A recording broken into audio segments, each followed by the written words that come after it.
Students, now let us start with question number 14. This diagram is already given in the book.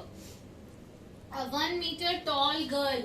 So let AB be the girl and its height is 1.2 meter. A 1.2 meter tall girl spots a balloon moving with the wind in a horizontal line at a height of 88.2 meters. इसका मतलब क्या है कि एक girl जिसकी height 1.2 metre है वो एक बैलून को देखती है और वो बैलून की जो हाइट है वो 88.2 मीटर है और ये भी बोला हुआ है that balloon is moving with the wind in a horizontal line. मतलब ये विंड से मूव कर रहा है, पहले यहाँ है और मूव हॉरिजॉन्टली कर रहा है। मतलब उसकी हाइट अगर पहले 88.2 है तो वो कंटिन्यूसली 88.2 हाइट पर ही मूव कर रहा है, हॉरिजॉन्टली मूव कर रहा है, मतलब बिल्कुल इसके पैरेलल मूव कर रहा है। तो उसकी हाइट हर वक्त 88.2 मीटर्स है। Now the angle of elevation of the balloon from the eyes of the girl at any instant is 60 degree. अब जब वो उसने यहाँ पे बैलून को देख रही है तो उसके आई से, गर्ल की हाइट ये है तो हम यहाँ पर आईज कंसिडर करेंगे। So this angle is 60 degree. वो जब बैलून को देख रही है तो एंगल 60 डिग्री है। After some time the angle of elevation reduces to 30 degree. After some time balloon यहाँ पहुंच गया, अब वो बैलून को यहाँ देख रही है तो ये एंगल 60 डिग्री से कम होकर क्या हो गया, 30 डिग्री हो गया। Now we have been asked to find the distance travelled by the balloon. तो हमें ये डिस्टेंस सीई ट्रेवल किया बैलून ने कितना वो फाइंड करना है during this interval. Now see here बेटा, इसमें सबसे पहले हम दो राइट ट्राइंगल ढूंढ लेते हैं। वो कौन से हैं? एक तो CGA, तो CGA एक राइट ट्राइंगल हो गया। दूसरा राइट ट्राइंगल 30 डिग्री वाला कौन सा हुआ? AHE, AHE एक ट्राइंगल ये वाला और एक ट्राइंगल ये बड़े वाला। अब tan 60 डिग्री यूज कर और ये टोटल हाइट में इतनी तो 1.2 है, तो जब हम 88.2 में से 1.2 माइनस कर देंगे तो ये क्या रह जाएगी, 87 रह जाएगी। जो CG है वो 87 रह जाएगी। अब ये हमें पता है और tan का रेशियो यूज करके हम AG निकाल सकते हैं, तो हमारे पास डिस्टेंस AG आ जाएगा। Now we will use the triangle AHE। इसमें tan 30 degree is equal to EH by AH होगा। EH 87 आएगा क्योंकि यहाँ तक 87 है तो ये भी 87 है और हम AH निकाल लेंगे।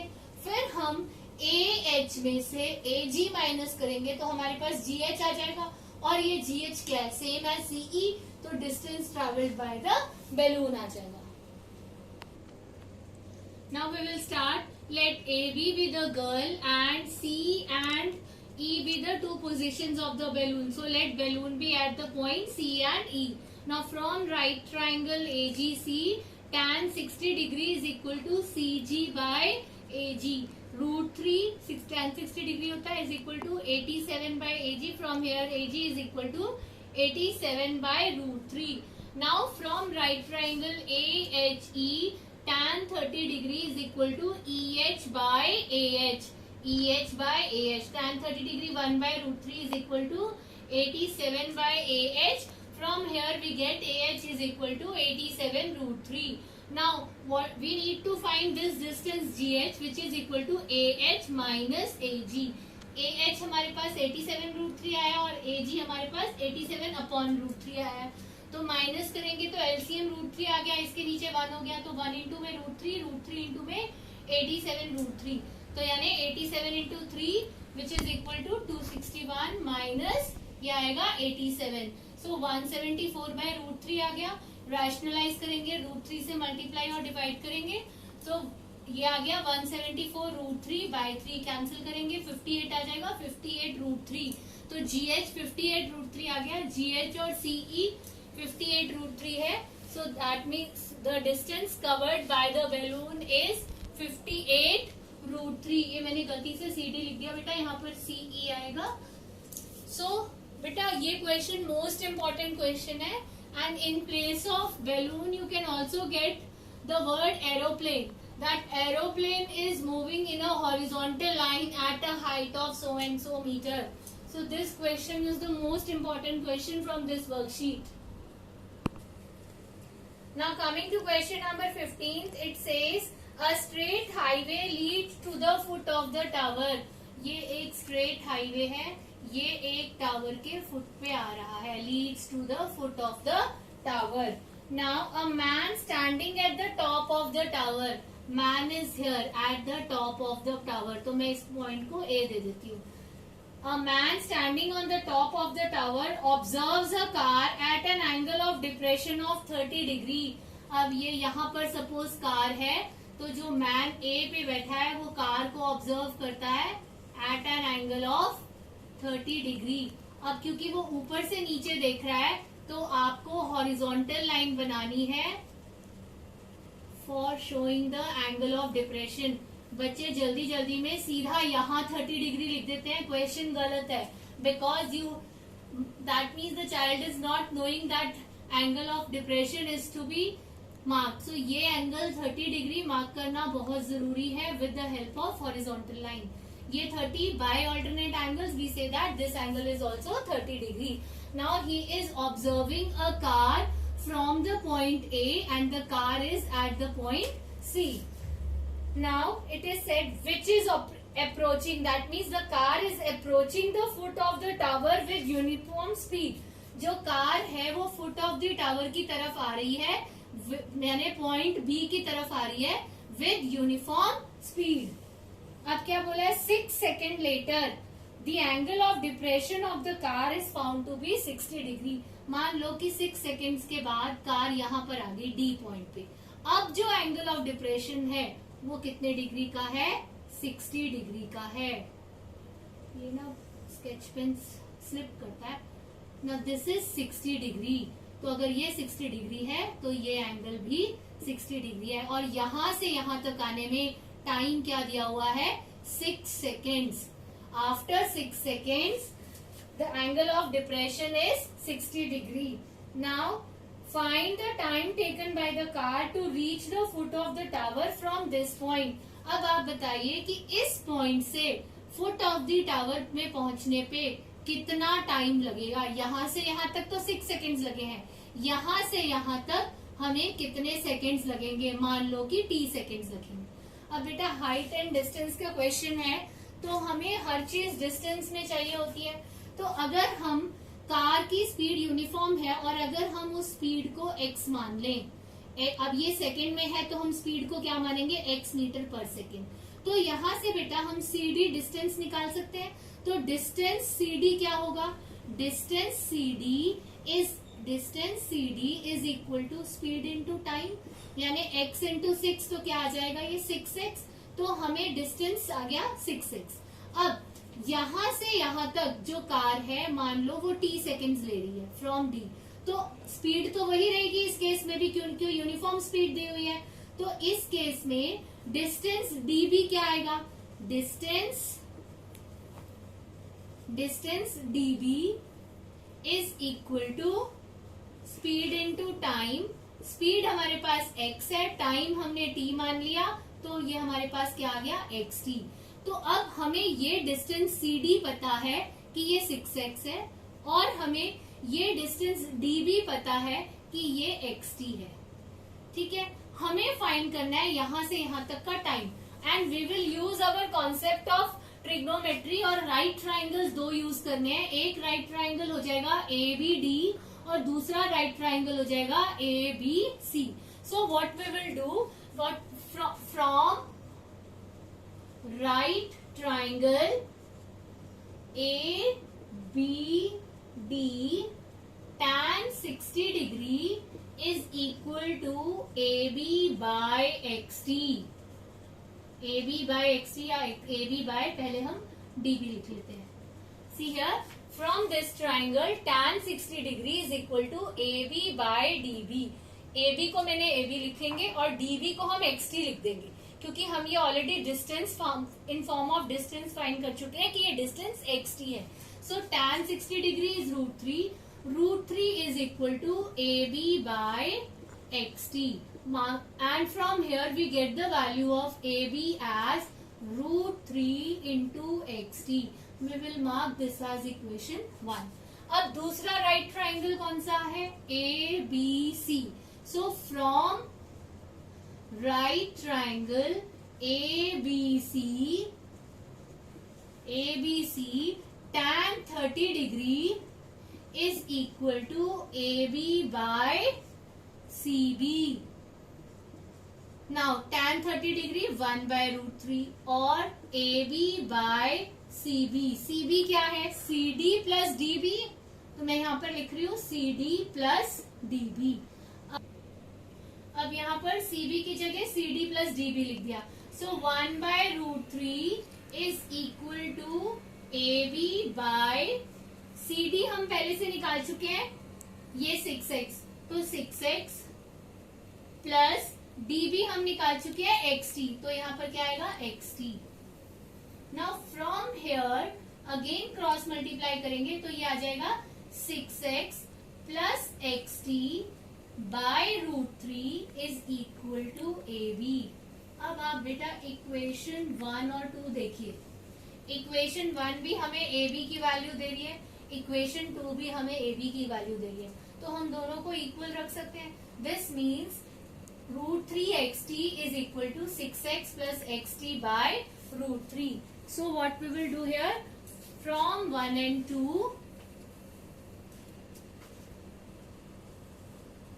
फ्रॉम 1 and 2 ये root 3xt is equal to 6x plus xt by root 3. अब ये क्रॉस मल्टीप्लाई करेंगे तो 3xt और ये वाला xt इधर लेके जा रहे हैं, minus xt is equal to 6x. Now 3xt minus 1xt 2xt. 2xt is equal to 6x और t इज इक्वल टू, हमें t फाइंड करना था, 6x bye 2x.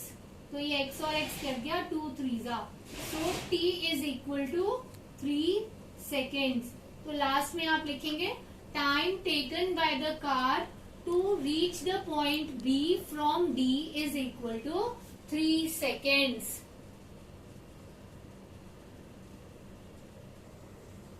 Now let us move to the last question.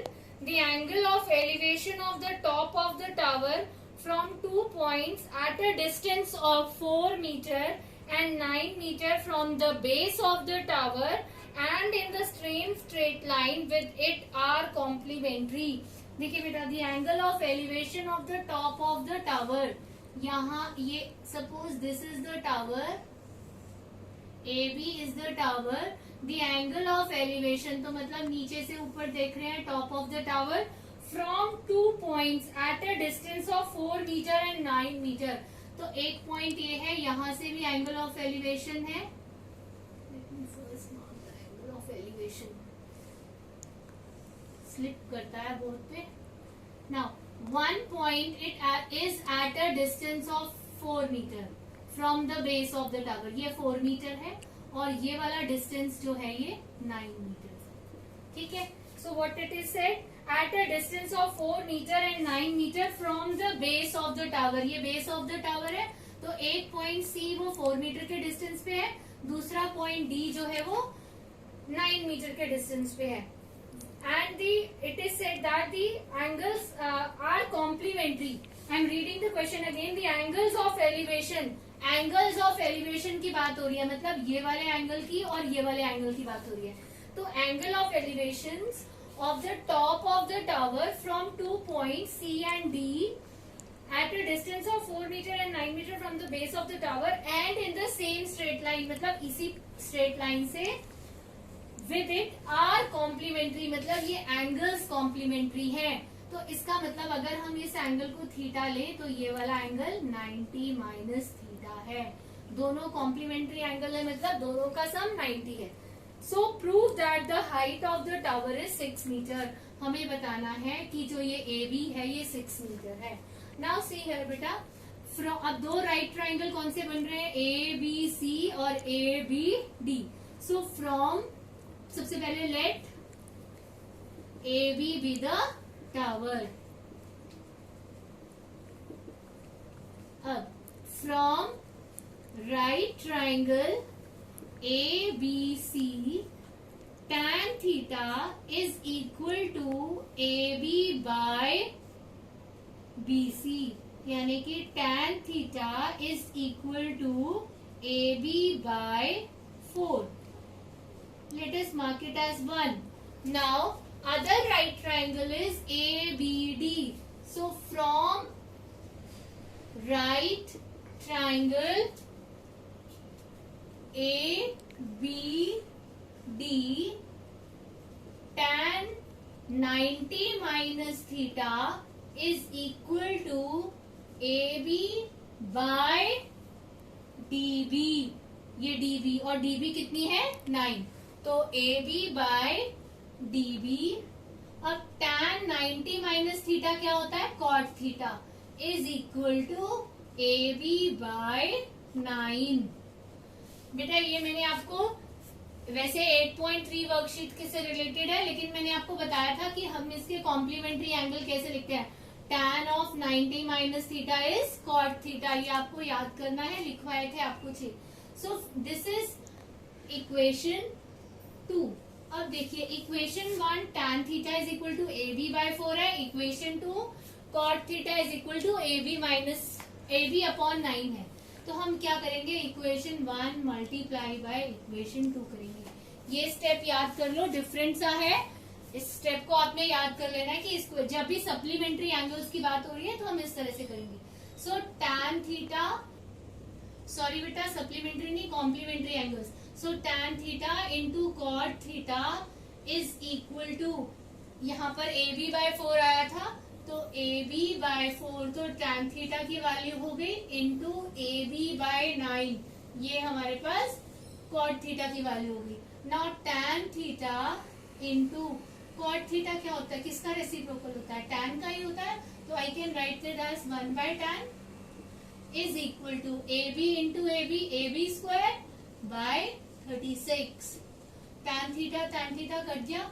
So AB square is equal to 36 और AB is equal to 6 metre. So height of the tower is 6 metre.